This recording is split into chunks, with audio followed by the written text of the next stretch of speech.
Part 1. You will hear a woman, Paula, phoning her friend Ralph about an application to the local council for money for their drama club. First, you have some time to look at questions 1 to 3.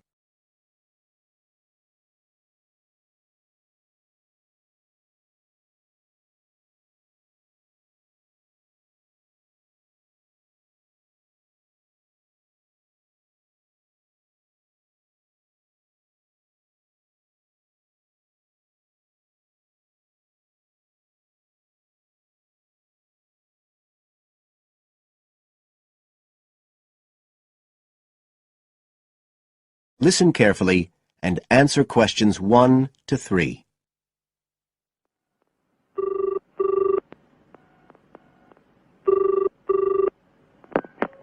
Hello? Ralph, it's Paula. Hi. You know I told you we could apply to the local council for money for our drama club? I've got the application form here, but we need to get it back to them by the end of the week. I could send it on to you. You really ought to fill it in as president of the club, but I don't know if it'll get to you in time.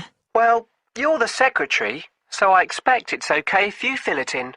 Yeah, but I'd really like to check it together. Right, that's fine. Like, the first part asks for the main contact person. Can I put you there? Sure. Right, so that's Ralph Pearson. Oh, and then I need your contact address. So that's 203 South Road, isn't it? No, 2:30. Oh, sorry, I always get that wrong. Then it's Drayton. Oh, do you think they need a postcode? Better put it, it's DR6 8AB. Okay. Telephone number. That's 01453 586 098, isn't it? Yes. Right. Now, in the next part of the form, I have to give information about our group. So, name of group, that's easy. We're the Community Youth Theatre Group. But then I have to describe it. So, what sort of information do you think they want? Well, they need to know we're amateurs, not professional actors. And how many members we've got. What's that at present, 20? 18. And should we put in the age range? That's 13 to 22? No, I don't think we need to. But we'd better put a bit about what we actually do. Something like members take part in drama activities. Activities and workshops? OK. Right.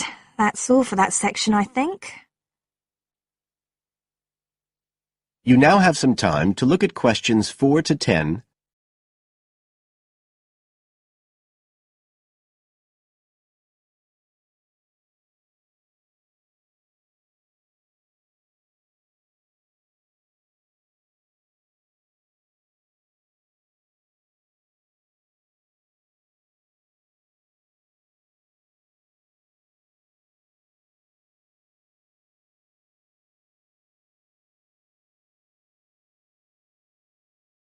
Now listen and answer questions 4 to 10.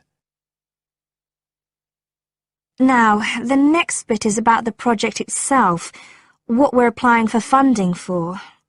So, first of all, they need to know how much money we want. The maximum's £500. I think we agreed we'd ask for 250, didn't we? OK. There's no point in asking for too much. We'll have less chance of getting it. Then we need to say what the project, the activity is. Right. So we could write something like, to produce a short play for young children. Should we say it's interactive? Yes, good idea. Right, I've got that. Then we have to say what we actually need the money for. Isn't that it? No, we have to give a breakdown of details, I think. Well, there's the scenery. But we're making that. We need to buy the materials, though. Oh, OK. Then there's the costumes. Right. That's going to be at least £50. OK. And what else? Oh, I just found out we have to have insurance. I don't think it'll cost much, but we need to get it organised. Yes, I'd forgotten about that.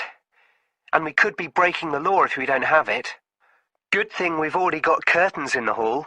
At least we don't have to worry about that. We'll need some money for publicity. Otherwise, no one will know what we're doing. And then a bit of money for unexpected things that come up. Just put sundries at the end of the list. OK, fine. Now, the next thing they want to know is if they give us the grant, how they'll be credited. What do they mean, credited? I think they mean how we'll let the public know that they funded us. They want people to know they've supported us. It looks good for them. Well, we could say we'd announce it at the end of the play. We could make a speech or something. They might prefer to see something in writing. We'll be giving the audience a programme, won't we? So we could put an acknowledgement in that? Yeah, that's a better idea. OK, and the last thing they want to know is if we've approached any other organisations for funding and what the outcome was. Well, only National Youth Services, and they said that at present funds were not available for arts projects. Right, I'll put that. And then I think that's it. I'll get that in the post straight away. I really hope we get the money. I think we've got a pretty good chance. Hope so, anyway. Thanks for doing all this, Paula. That's OK. See you soon. Bye. Bye. That is the end of part 1.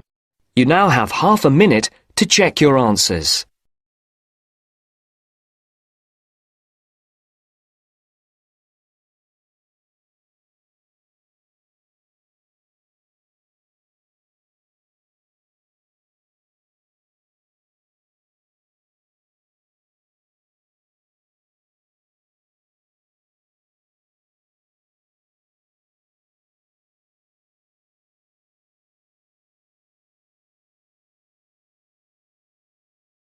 Now turns to part 2. Part 2. You will hear Joanne describing her home city of Darwin in Australia to a man called Rob, who hopes to go there. First, you have some time to look at questions 11 to 15.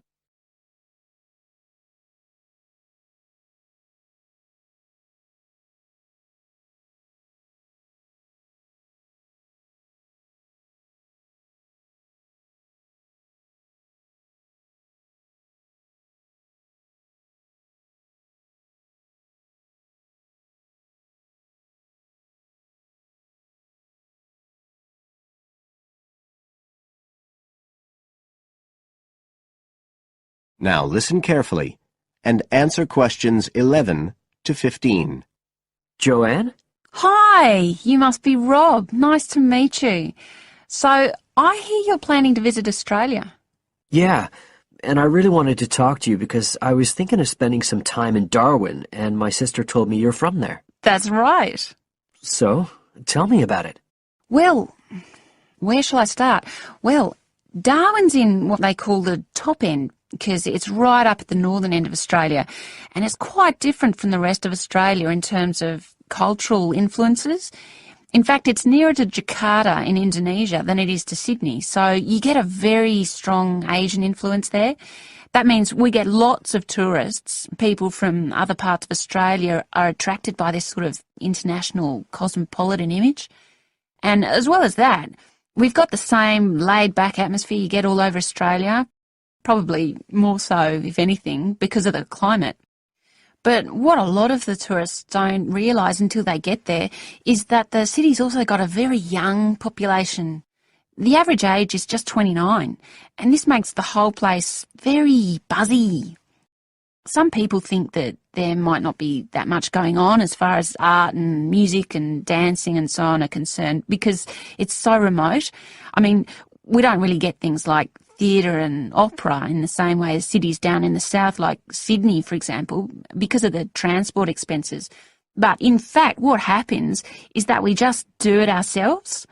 Lots of people play music, classical as well as pop, and there are things like artists groups and writers groups and dance classes. Everyone does something. We don't just sit and watch other people. You said it's very international? Yeah, they say there's over 70 different nationalities in Darwin. For instance, there's been a Chinese population there for over 100 years. We've even got a Chinese temple. It was built way back in 1887, but when a very bad storm, a cyclone in fact, hit Darwin in the 1970s, it was almost completely destroyed. The only parts of the temple that survived were part of the altars and the stone lions, but after the storm they reconstructed it using modern materials. It's still used as a religious centre today, but it's open to tourists too, and it's definitely worth going to see it.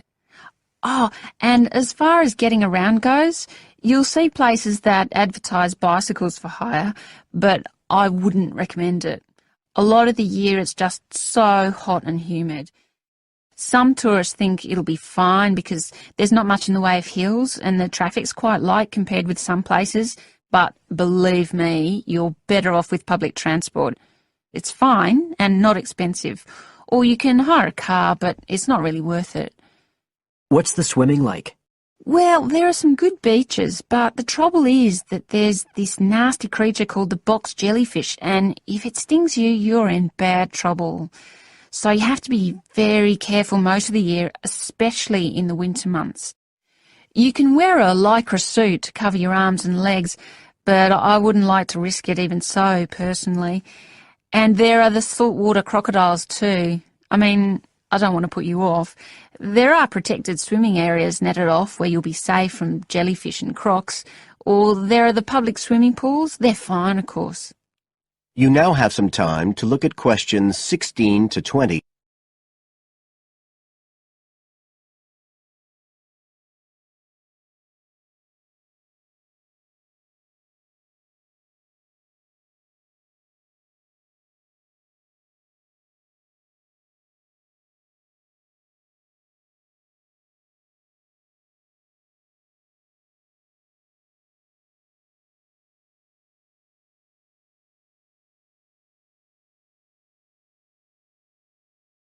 Now listen and answer questions 16 to 20.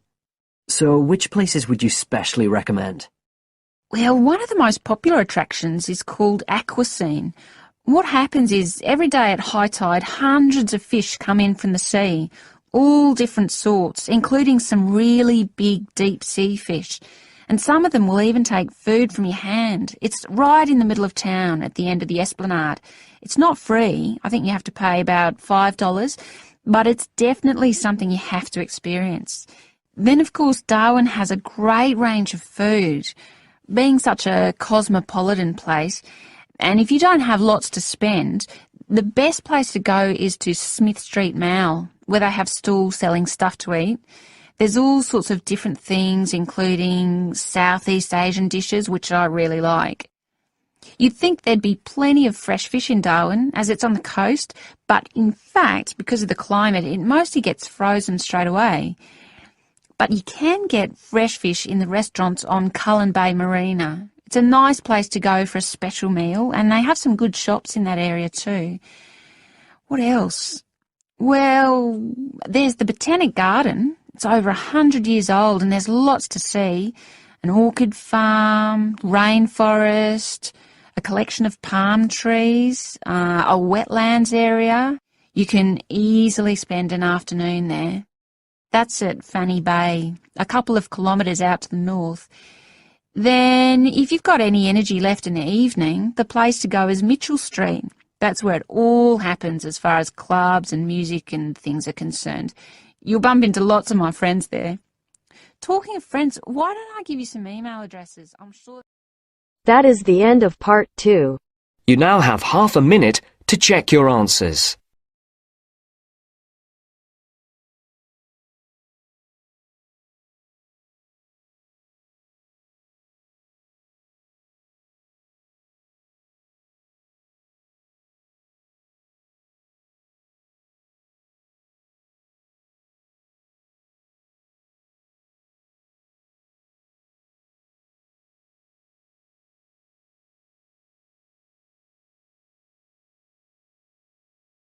Now turns to part 3.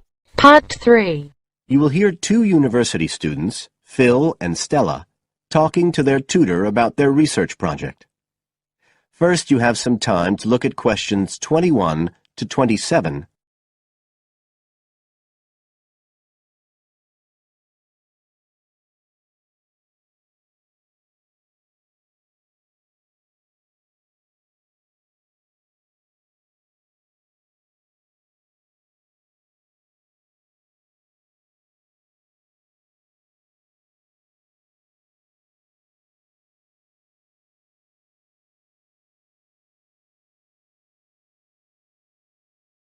Now listen carefully and answer questions 21 to 27. Come in. Ah, yes, Stella. Is Phil there too? Good. Come on in. OK, so you're here to discuss your research project. Have you decided what to focus on? You were thinking of something about the causes of mood changes, weren't you? Yes, but the last time we saw you, you suggested we narrowed it down to either the effects of weather or urban environment. So we've decided to focus on the effects of weather. Right, that's more manageable. So, your goal is, Phil? To prove the hypothesis, no. To investigate the hypothesis that the weather has an effect on a person's mood. Good. And what's your thesis, Stella? Well, our thesis is that in general, when the weather's good, it has a positive effect on a person's mood, and bad weather has a negative effect. Can you define your terms here? For example, what do you mean by good and bad? OK, well, good would be sunny, warm weather, and bad would be when it's cold and cloudy or raining. And how would you define an effect on a person's mood? What would you be looking to find? An effect on the way a person feels. A change in the way they feel, like from feeling happy and optimistic to sad and depressed. Right. And what sort of weather variables will you be looking at? Oh, sunshine, temperature, cloudiness, precipitation, among others. It'll depend a bit on what the weather's like when we do the survey. Fine. We'll talk about that in a minute.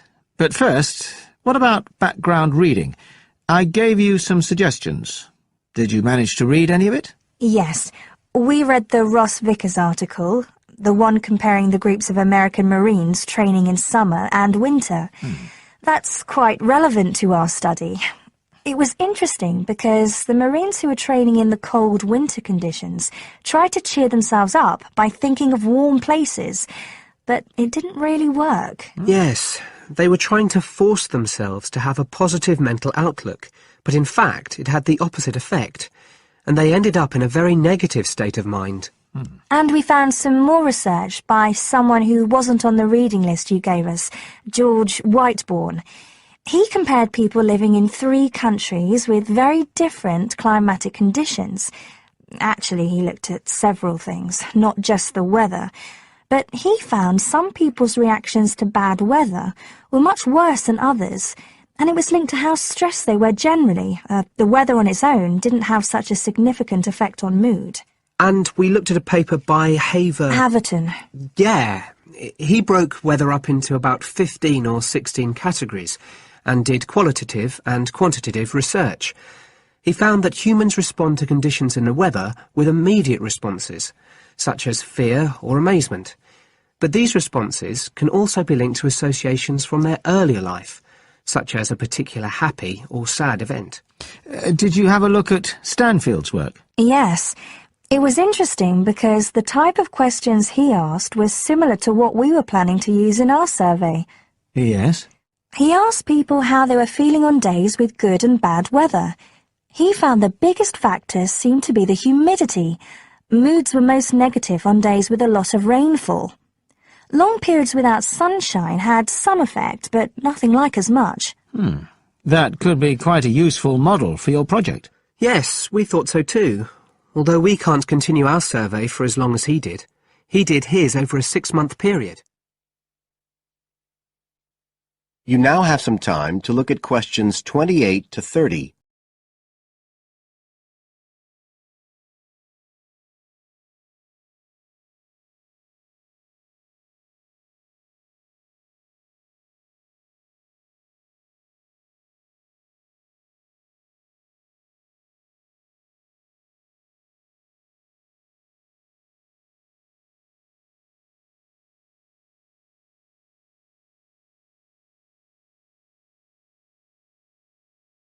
Now listen and answer questions 28 to 30. Right. Well, you've made quite a good start. So, where are you going from here? Well, we've already made the questionnaire we're going to use for the survey. It's quite short, just 8 questions. We're aiming to survey 20 people, over a period of 3 months from October to December. We can't specify the actual dates yet because it depends on the weather. We want to do the survey on days with a range of different weather conditions. And we'll just be working on campus, so our data will only be statistically sound for the student population here. That's okay. Have you thought how you'll determine what will constitute each aspect of weather, and how many you're looking at? We decided on 4. The amount of sunshine, cloudiness, temperature and precipitation. We thought we might use the internet to get data on weather conditions on the days we do the survey, but we haven't found the information we need, so we might have to measure it ourselves. We'll see. Then we've got to analyse the results, and we'll do that using a spreadsheet, giving numeric values to answers. And then, of course, we have to present our findings to the class, and we want to make it quite an interactive session. We want to involve the class in some way in the presentation, maybe by trying to create different climatic conditions in the classroom, but we're still thinking about it. I see. Well, that sounds as if you're on the right lines. Now, what I'd suggest that you think about, in addition to the work... That is the end of part 3. You now have half a minute to check your answers.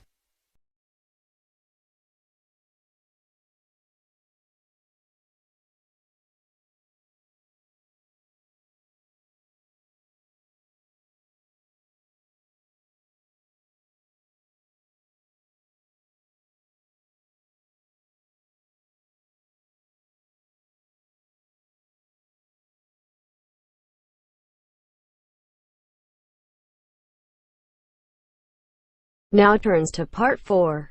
Part 4. You will hear a lecturer in education talking about some experiments done in the USA to investigate the effects of reducing class sizes. First, you have some time to look at questions 31 to 40.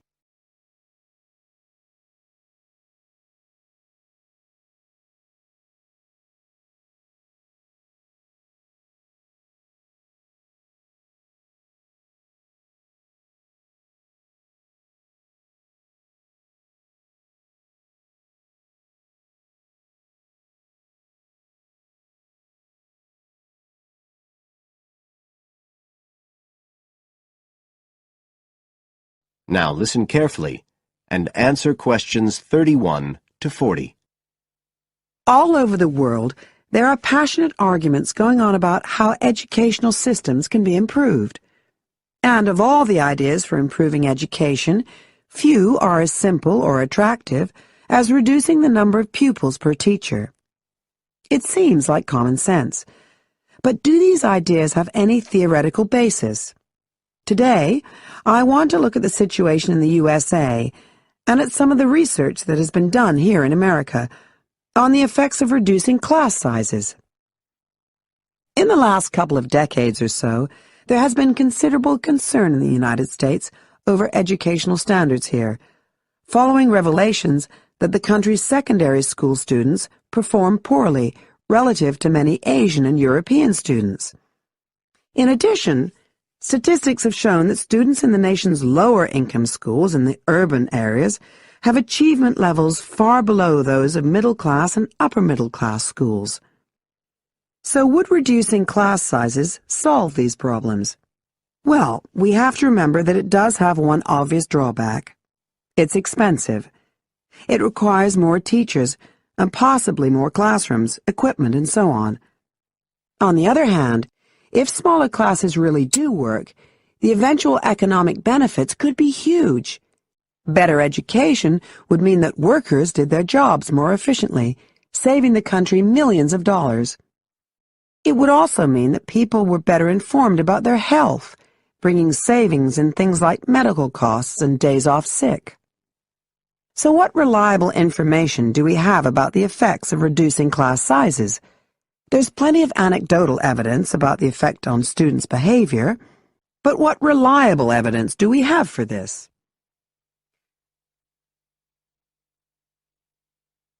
Let's have a look at 3 research projects that have been carried out in the USA in the last couple of decades or so.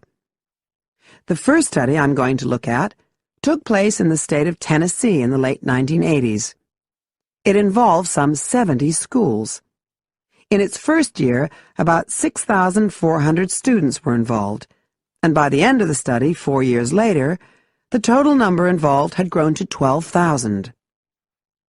What happened was that students entering kindergarten were randomly assigned to either small classes of 13 to 17 students or regular-sized classes of 22 to 26. The students remained in whatever category they had been assigned to through the third grade, and then, after that, they joined a regular classroom.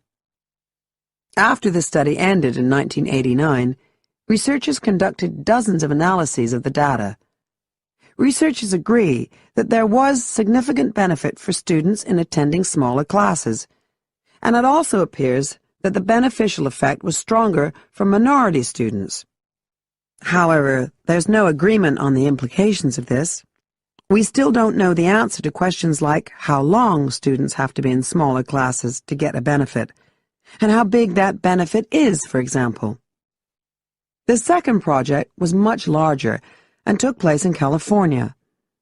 Like the Tennessee study, it focused on students from kindergarten through to grade 3, but in this case, all schools throughout the state were involved. The experiment is still continuing, but results have been very inconclusive, with very little improvement noted. And the project has, in fact, also had several negative aspects. It meant an increased demand for teachers in almost all California districts. So the better-paying districts got a lot of the best teachers, including a fair number that moved over from the poorer districts. And there were a lot of other problems with the project. For example, there weren't any effective procedures for evaluation. All in all, this project stands as a model of what not to do in a major research project. A third initiative took place in the state of Wisconsin at around the same time as the California project began, and it's interesting to compare the two. The Wisconsin project was small. Class sizes were reduced in just 14 schools, but it was noteworthy because it targeted schools at which a significant proportion of the students were from poor families, compared with California's one-size-fits-all approach.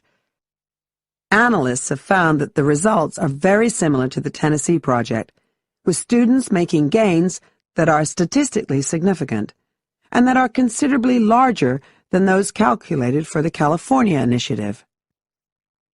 Now, I'd like to apply some of these ideas. That is the end of part 4. You now have half a minute to check your answers.